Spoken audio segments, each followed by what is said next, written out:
बिस्मिल्लाहिर्रहमानिर्रहीम। अच्छा बेटा, देखिए हमारे पास अब जो टॉपिक है मेरा बेटा, उसका नाम है division of human skeleton. Ali, याद होगा तुम्हें, मैंने प्रीवियस लेक्चर में एक पिक्चर दिखाई थी, याद है? उसमें था बेटा एक्साइल स्केलेटन और अपेंडिकुलर स्केलेटन। उसमें उसके कंपैरिजन थी बोन्स की। एक्साइल में होती है 80 बोन्स और अपेंडिकुलर में होती है 126 बोन्स। तो बेटा बिल्कुल सही लिखा हुआ है यहाँ पे। ह्यूमन स्केलेटन किस चीज में आता है? ह्यूमन स्केलेटन आता है एंडोस्केलेटन में या हाइड्रो में? बिल्कुल सर, एंडो में आता है। Endo means inside. और ये सबसे एडवांस टाइप होता है स्केलेटन का, जो वर्टिब्रेट्स में है, इंसानों में भी है, सब तमाम वर्टिब्रेट्स में। सही। और इसके दो मेजर डिविजन है सर, एक का नाम है एक्सियल स्केलेटन और एक का नाम है अपेंडिकुलर। एक्सियल का मतलब एक्सेस से निकला, यानी कि ये सेंटर में होता है। इसमें जितनी भी हड्डियां आती हैं अली, वो सब सेंटर में होती हैं। अब सवाल ये है कि सेंटर में तो हमारा पेल्विक बोन भी होती है, जिसको कहते हैं हिप बोन। ये भी सेंटर में। अली, आवाज आ रही ना बेटा? जी हाँ, सर। ठीक है। तो लेकिन क्या पेल्विक बोन इसमें आती? नहीं, पेल्विक बोन इसमें नहीं आती। तो यार, पेल्विक बोन इसमें नहीं। सही। ठीक है। अच्छा, एक्सियल स्केलेटन में क्या क्या चीजें आती हैं सर? स्कल आता है, बिल्कुल आ गया। वर्टिब्रल कॉलम, रीढ़ की हड्डी आ गई। थोरेसिक केज यानी कि एक ऐसा, यानी कि पूरा चेस्ट की बात हो रही है, जिसमें केज इसलिए बोलते हैं क्योंकि इसके अंदर दो ऑर्गन्स हैं। थोरेसिक केज में बड़े इंपॉर्टेंट, हार्ट और लंग्स। सही। और हमारे पास थोरेसिक केज में स्टर्नम भी है पूरा, जिसमें आपके पास सीने की हड्डी, जिसको कहते हैं रिब्स यानी कि पसलियां, सब मिला के थोरेसिक केज। और एक्सियल स्केलेटन में बेटा 80 बोन्स हैं सब टोटल। तो आपको एटलीस्ट ये वाला एमसीक्यू याद रखना है, 80 बोन्स ये। और एक्सियल स्केलेटन सेंटर में होता है। स्कल है, खोपड़ी है, जिसको कहते हैं वर्टिब्रल कॉलम हो गया, थोरेसिक केज हो गया। अच्छा सर, इसमें से आप जो मैंने पिक्चर दिखाई थी उसमें 22 और 7 था, जिसको मिला के 29 कह रहे थे। इसमें इन्होंने थोड़ा अलग किया हुआ, तो आप इसी बुक के अकॉर्डिंगली कर लो। इसमें लिखा हुआ है 28 बोन्स इन द स्कल। वहाँ पे 22 बोन्स थी, 22 और 7 थी वहाँ पे। यहाँ पे क्या लिखा हुआ है? 28 bones in the skull, one hyoid bone, 26 bones in the vertebral column, 24 ribs and one sternum। यानी कि आपकी 28 बोन्स हो गई स्कल में, एक हो गई हायोइड बोन। हायोइड बोन में तुम्हें दिखा देता हूँ किस तरह होती है हायोइड बोन। हाँ,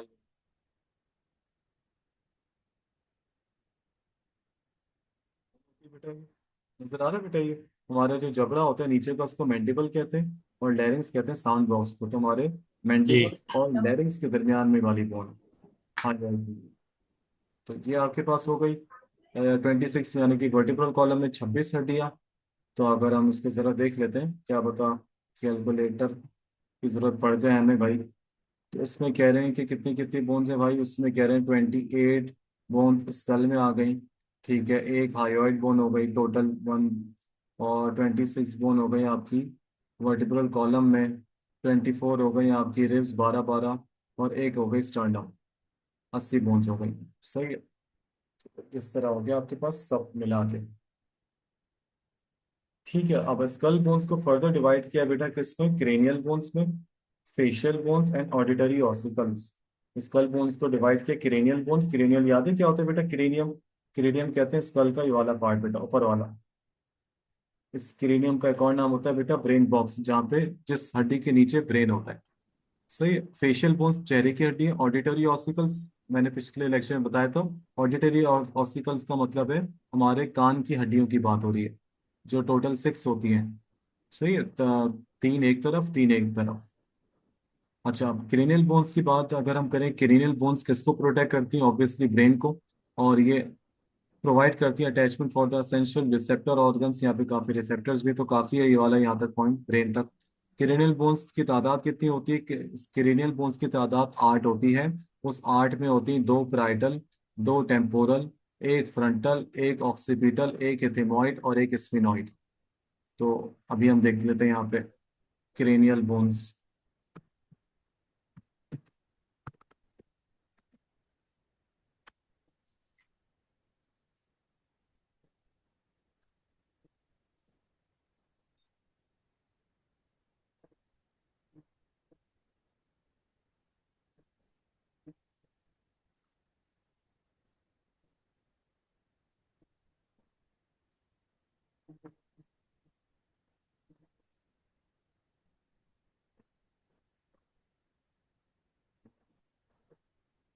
हाँ नहीं बेटा, नजर आ रहे हैं।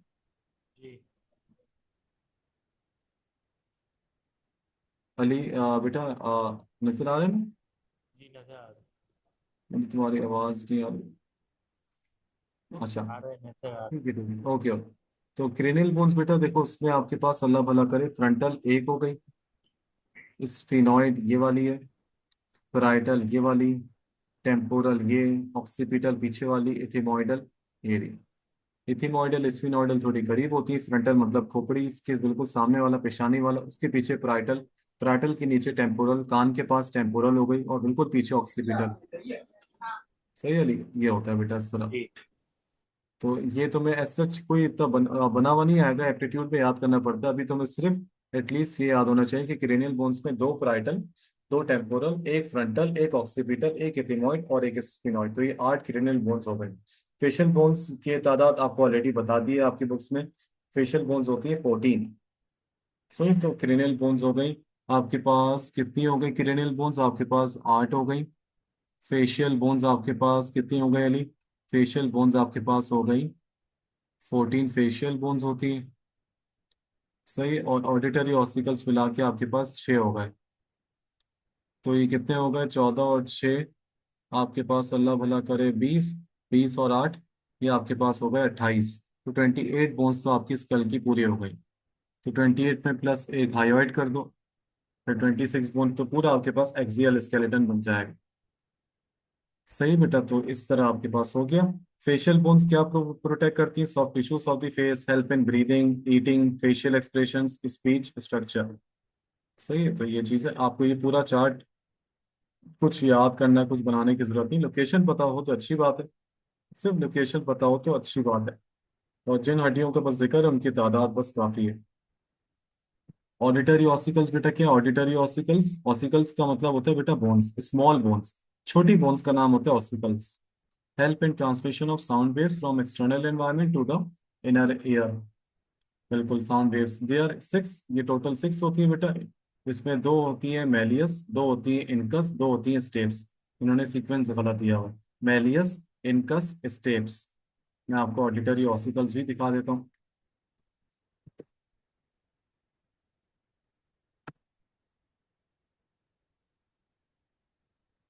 Méliès, incus, steps, Méliès, incus, steps. उनमें से सबसे छोटी हड्डी बेटा स्टेप्स होती है। इंसान की बॉडी की सबसे छोटी हड्डी स्टेप्स है। एप्टीट्यूड में इनके साइंटिफिक नेम भी याद करने होते हैं। ये हो गया एक बोन आपके पास स्कल और पोस्ट क्रेनियम, यानी कि क्रेनियम के बाद जो पूरा आपके पास स्कल का पार्ट बचता है वहां पे लगी हुई है, इसको हाइयोइड बोन कहते हैं। और ये एक यू शेप बोन है, बिल्कुल जो टंक यानी कि नीचे का जो जबड़ा है हमारा मैंडिबल, उसको और ओरल कैविटी के मसल्स को के लिए अटैचमेंट प्रोवाइड करती है, ताकि हमारे ओरल कैविटी और टंग के मसल्स आपस में अटैच रहें। और ये मैंडिबल और लैरिंग्स के दरमियान में होती है हाइयोइड बोन। अगला आपके पास जो है बेटा वो कौन सा कॉलम है? अगला आपके पास जो है बेटा वर्टिब्रल कॉलम है। अभी वर्टिब्रल कॉलम मैं आपको बता देता हूँ, यहाँ से समझाता हूँ। तो अभी हमारे पास टॉपिक कौन सा हुआ बेटा? वर्टिब्रल कॉलम, जिसका एक और नाम होता है अभी बैकबोन, और उसका एक और नाम है स्पाइन, स्पाइन। वर्टिब्रल कॉलम जो होता है अली वो एस शेप होता है, एस शेप। कौन सा शेप अली?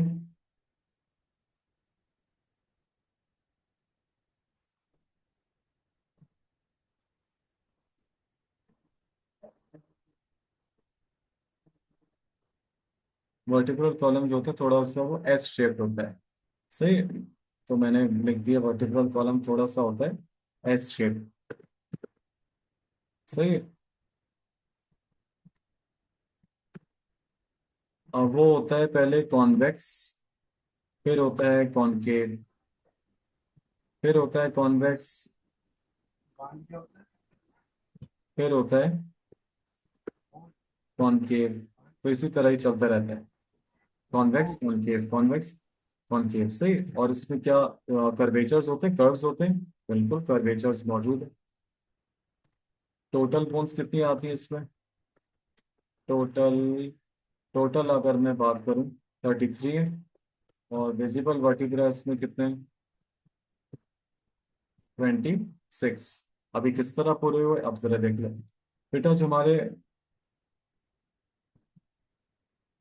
जो हमारे नेक के पीछे वर्टिब्रा होता है, यानी कि यहाँ से लेके अगर मैं चलो यहाँ तक बोलूँ, समझो हमारा नेक का रीजन है। जो नेक के पीछे वर्टिब्रा है इसको बेटा कहते हैं सर्वाइकल वर्टिब्रा। और कहाँ से होता है? ये होता है C1 से C7, यानी कि cervical vertebra 1, cervical vertebra 2, cervical vertebra 3, cervical vertebra 4 होते होते C7 तक। तो टोटल आपके पास कितनी आ गई? 7। जिसमें से आपको C1 और C2 का नाम पता होना चाहिए। Cervical vertebra 1, cervical vertebra 2। Cervical vertebra 1 का एक नाम चलता है बेटा, उसको कहते हैं एटलस।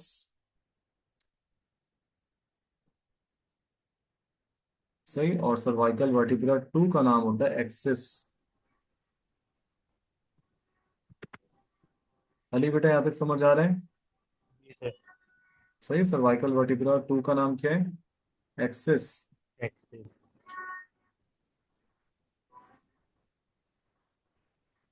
सही है। और किसी का सच नाम याद नहीं करना। उसके बाद क्या आ जाता है हमारा? समझो हमारा नेक का रीजन तो हो गया। नेक के पीछे जो रीढ़ की हड्डी है इसको कहते हैं सर्वाइकल वर्टिब्रा। ठीक है। नेक के नीचे हमारा थोरैक्स आता है, सीना, चेस्ट। तो थोरैक्स के पीछे जो वर्टिब्रा है उसका नाम भी आसान है।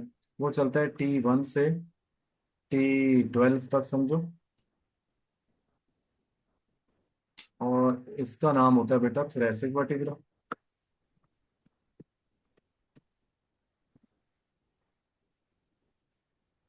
इसका नाम चलता है अली थोरैसिक वर्टिब्रा। सही है। ये कहाँ से कहाँ तक होता है सर? सर ये होता है आपके पास T1 से T12। ठीक है। अब आ जाओ थोड़ा सा नीचे अली। हमारे पास जो होता है एब्डोमेन, यानी कि हमारा जो एब्डोमेन होता है, पेट, उसके जो पीछे वर्टिब्रा चलता है उसको एब्डोमिनल वर्टिब्रा नहीं कहते। उसको क्या कहते हैं अली? उसको हम लोग कहते हैं बेटा लंबर वर्टिब्रा। और ये वो चलता है L1 से L5, लंबर वर्टिब्रा। और ये चलता है बेटा L1 से L5। सही। अब आ जाओ आपके पास थोड़ा सा। अब आपके पास ये पूरा एरिया जो है बेटा वो कौन सा है अली? ये है रीजन है जिसको क्या कहते हैं हम लोग? पेल्विस। उसके दो पार्टीशंस हैं, एक पार्टीशन और ये दूसरा पार्टीशन। एक पार्टीशन ऐसा है कि उसमें यहाँ से लेके समझो यहाँ तक जो हड्डियाँ आ रही है वो सारी आपस में क्या हुई हुई है बेटा? एक साथ ही मिली हुई है, अलग अलग नहीं है। यानी कि यहाँ से ऊपर से नीचे तक जितनी भी हड्डियाँ थी ना अभी तक हमने पढ़ी है, C1 C2, ये सब ऐसी थी। अनफ्यूज थी या ये फ्यूज थी? तो आप क्या बोलोगे अली इसमें? आप बोलोगे सर ये अनफ्यूज थी। ऐसा नहीं था कि एक साथ नजर आ रही है। जो नीचे अगर हम देखें तो ये हड्डियां जो हैं वो आपस में इस तरह बनी हुई कि सब एक जैसी ही दिखती हैं। तो इस ऊपर वाले को मैंने पेल्विस को दो हिस्सों में डिवाइड कर दिया, A और B। जो A वाला है उसको कहते हैं बेटा सैक्रल वर्टिब्रा, सैक्रल वर्टिब्रा। और ये चलता है S1 से S5। सही। और जो दूसरा वाला है आपके पास, थोड़ा सा इसको पहले मैं सही कर दूं कि पूरा ये आपके पास। और ये जो आपके पास ये वाला है इसमें से ये सैक्रल वर्टिब्रा है। तो समझो अगर मैंने इसको यहाँ से यहाँ तक कर दिया, ये पूरा आपके पास A आ गया।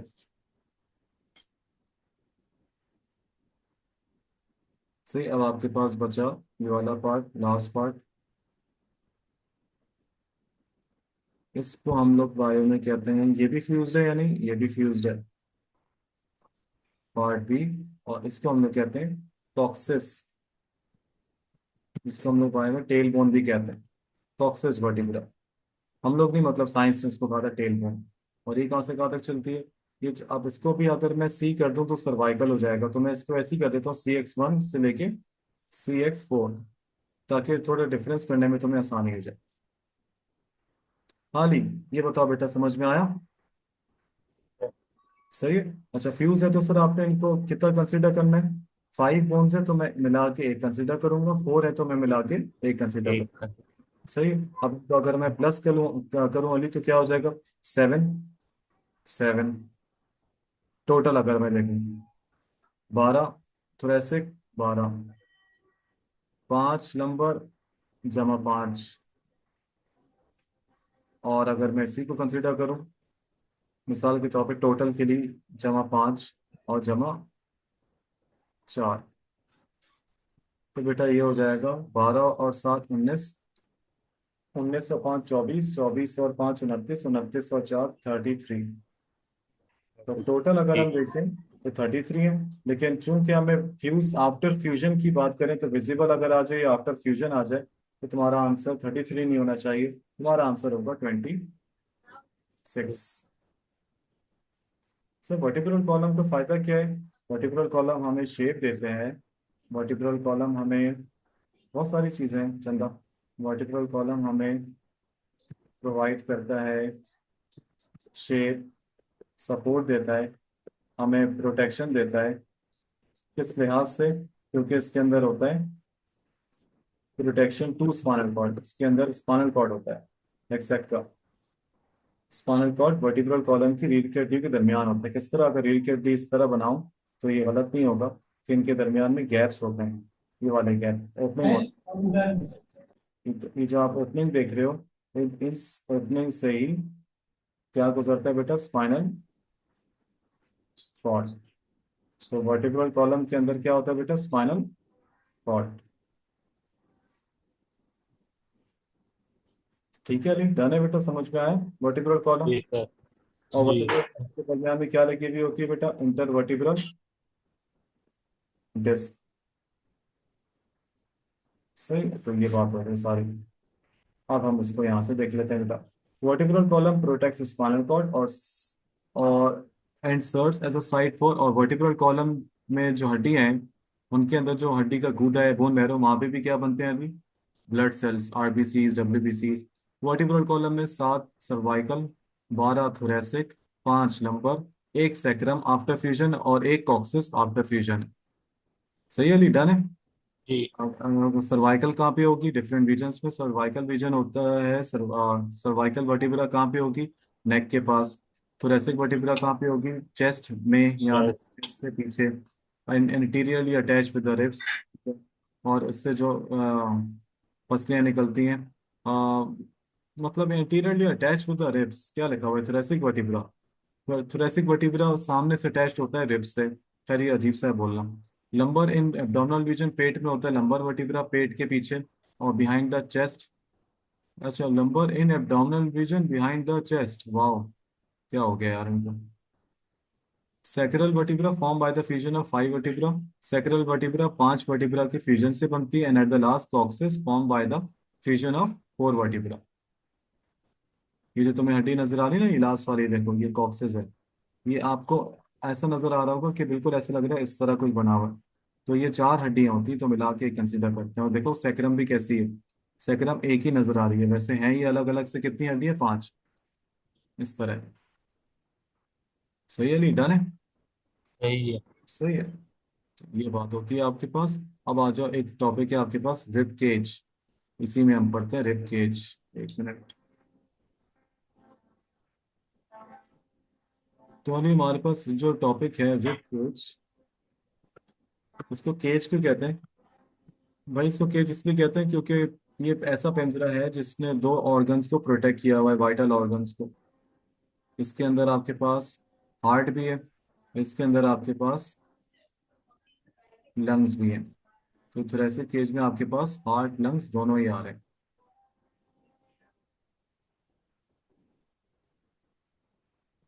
सही, रिब केज। और क्या इसमें रिब्स आ रही है साइड पे? तो उसमें रिब केज में तो ऑब्वियसली रिब्स तो होंगी होंगी। और क्या इसमें स्टर्नम भी आता है थोरेसिक केज में?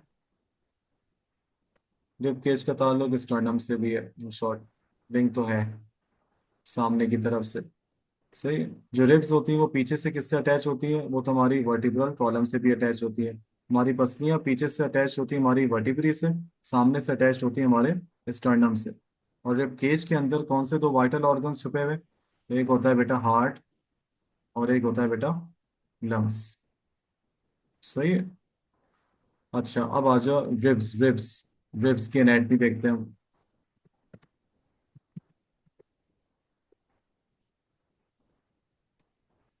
रिब्स बेटा दो किस्म की होती हैं, कितनी किस्म की अली? तो दो किस्म की। एक होती है बेटा ट्रू रिब्स और एक होती है फॉल्स रिब्स। बहुत। बच्चे कहते हैं सर एक और भी तो रिब्स की टाइप होती है, फ्लोटिंग रिब्स, तो इसके अंदर अंदर ही आती है उसकी कैटेगरी, वो अलग से नहीं है। तो अच्छी कोई पिक्चर मेरे पास एक थी यार, रिब्स ब्लू कलर की थी वो पिक्चर। चलो ये भी देख लेते हैं।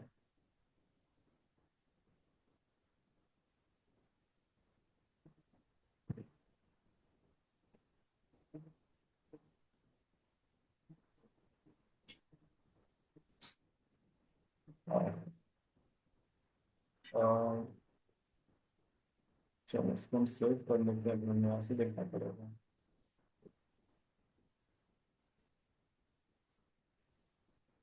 पिक्चर नहीं आएगी इसकी, हम एक सेकंड वहां से खोल लेते हैं इसकी तस्वीर।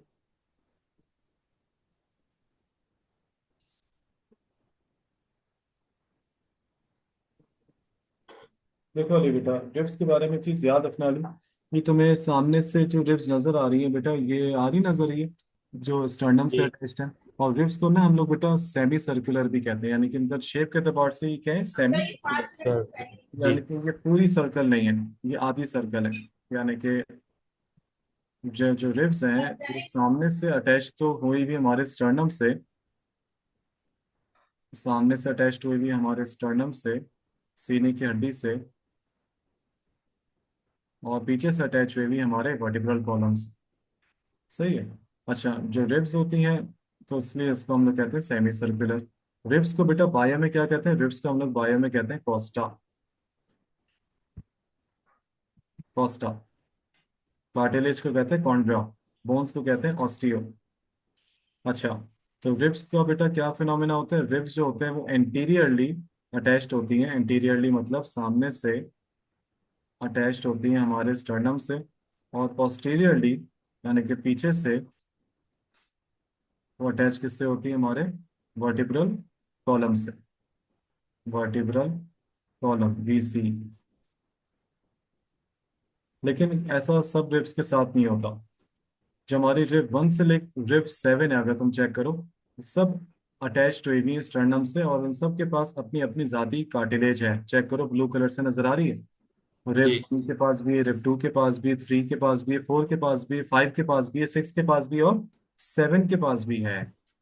तो उनको इसलिए हम लोग कहते हैं टू रिब्स, क्योंकि क्या ये डायरेक्टली अटैच हुई थी स्टर्नम से? आपका आंसर होगा यस, ये डायरेक्टली अटैच हुई थी स्टर्नम से। लेकिन अगर हम रिब नंबर 8, 9 और 10 देखें, तो सर इनके पास भी तो अपनी कार्टिलेज है, मैं बिल्कुल कह रहा हूँ है। तो सर ये भी तो स्टर्नम से अटैच है, मैं बिल्कुल कह रहा हूँ है, लेकिन ये इनडायरेक्टली अटैच्ड है। यानी कि 8वीं, 9वीं और 10वीं जो रिब है, ये पहले अटैच, इनकी जो कार्टिलेज है ये पहले अटैच हो रही है रिब नंबर 7 से, फिर ये 7 के जरिए से अटैच हो रही है स्टर्नम से। समझ गया री? जी तो ये इस तरह होता है बेटा, यानी कि रिब नंबर 1 से लेके रिब नंबर 7 तक सारी रिब्स अटैच्ड हैं। All ribs are attached with sternum with their with their cartilages,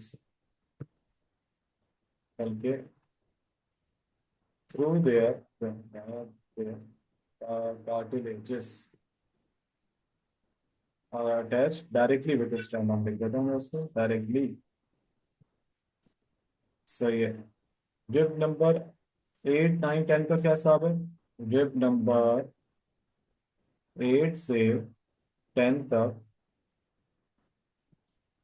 ये जो रिब्स हैं,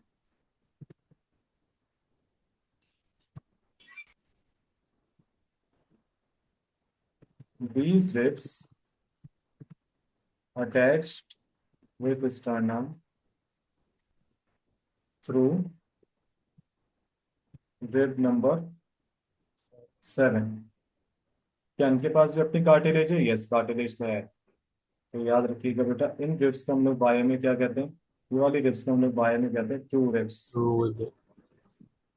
क्योंकि इनको किसी की जरूरत नहीं है, ये किसी के जरिए से अटैच नहीं है, मतलब इनके पास अपनी कार्टिलेज है, उसी से डायरेक्ट अटैच हो रही है। मैं यहाँ पे ऑल को काट देता हूँ ताकि ऑल में सबको कंसिडर ना कर लो तुम। रिप नंबर 8, 9, 10 को क्या कहते हैं बायो में? उनको हम लोग फॉल्स। False ribs. अच्छा, इसी की सब कैटेगरी है या सब डिवीजन है फ्लोटिंग रिप्स, जिनको हम लोग बायो में कहते हैं फ्री रिप्स या फ्री फ्लोटिंग रिप्स। इनका क्या हिसाब किताब है? ये रिब्स होती हैं कहाँ से कहाँ तक? सर ये वाली रिब्स होती है रिब नंबर 11 और 12। कैसे? सर ये सामने से अटैच किसी से भी नहीं होती, ये बिल्कुल सामने से फ्री होती है। इस डायग्राम में तुम्हें ये वाली नजर आ रही है, जहाँ मेरा माउस है, ये वाली, जी। ये 11वीं है जी। बेटा और ये 12वीं है। क्या ये पीछे से अटैच्ड है वर्टिकुलर कॉलम से? यस। तो बेटा एक चीज तो याद रखना, सारी रिब्स में 1 से लेकर 12 तक क्या चीज कॉमन है? All 12 pairs of ribs are attached, पीछे से तो अटैच्ड है, पीछे से फर्क नहीं आएगा, are attached with vertebral column. पीछे से अटैच्ड है तो मैंने लिख दिया पोस्टीरियरली, या उसको हम कह सकते हैं डॉर्सल। डॉर्सल का मतलब पीछे होता है। लेकिन फर्क कहाँ से आता है? सामने से। सामने से कितनी अटैच्ड है? 1 से लेकर 10 तक। बिल्कुल बिल्कुल डायरेक्ट कौन अटैच है? 1 से 7। इनडायरेक्टली कौन अटैच है? 8 से 9। सामने से कौन फ्री है या बिल्कुल बस। अटैच नहीं है? वो फॉल्स है। तो आप इसको लिख सकते हो, they are free from front, free from front, यानी कि do not means do not attach with sternum. Sternum से अटैच है ही नहीं। इनका फायदा क्या होता है? Helps in breathing. जब हम सांस लेते हैं तो हमारे बेटा रिब केज के नीचे एक मसल होता है डायफ्राम, नाम सुना होगा आप लोगों ने, डायफ्राम। याद है? नहीं डायफ्राम, डायफ्राम क्या जी। काम करता है? अली? डायफ्राम जो होता है हमारे ब्रीदिंग में काम आता है। तो डायफ्राम की मूवमेंट से ऊपर नीचे जो हमारा थोरेसिक केज होता है, उसकी मूवमेंट में ये आखिरी दो रिब्स काम आती है। तो अगर आखिरी दो रिब्स में कोई फ्रैक्चर हो जाए, इंजरी हो जाए, तो सांस लेना दुश्वार हो जाए। तो याद रखना बेटा, तो लास्ट टू रिब्स को फ्री रखना जरूरी है। ये अल्लाह की हिकमत है। 11 और 12। तो how many pairs of ribs? You have 12 pairs of ribs. And 12 pairs of ribs में अगर हम टोटल कर दे तो टोटल कितनी हो गई? 24 रिब्स। 12 एक तरफ, 12 एक तरफ। यही आपकी बुक्स में लिखा हुआ है। हर रिब जो होती है वो फ्लैट होती है। अच्छा, रिब केज में क्या आता है? रिब केज बनता है रिब्स से और स्टर्नम से। ये कर्व्ड होती हैं, ये हमारी thoracic सीने को प्रोटेक्ट करते हैं। इसके अंदर विसरल ऑर्गन्स, देखो अगेन विसरल ऑर्गन्स, विसरा का मतलब ही ऑर्गन्स होता है। Ribs are 12 pairs, out of them first 7 pairs are directly attached with sternum, जिनकी कार्टिलेज होती है ट्रू रिब्स। आपको पता है इस कार्टिलेज का नाम भी होता है? इस कार्टिलेज के बारे में क्या कहते हैं? Costal cartilage. Costal means ribs, cartilage means cartilage. तो कॉस्टल कार्टिलेजेस कहाँ प्रेजेंट होती है? Between ribs and sternum. सही है नहीं? उन कार्टिलेजेस का नाम जी। क्या हो गया बेटा? जैसे मैंने ये बना दिया, मैंने ये जगह छोड़ दी, ये मैंने इसकी जगह छोड़ दी स्टर्नम से जो ये कार्टिलेज अटैच है, ये रिब को स्टर्नम से अटैच करवा रही है। तो मैं बोलूंगा कॉस्टल कार्टिलेज।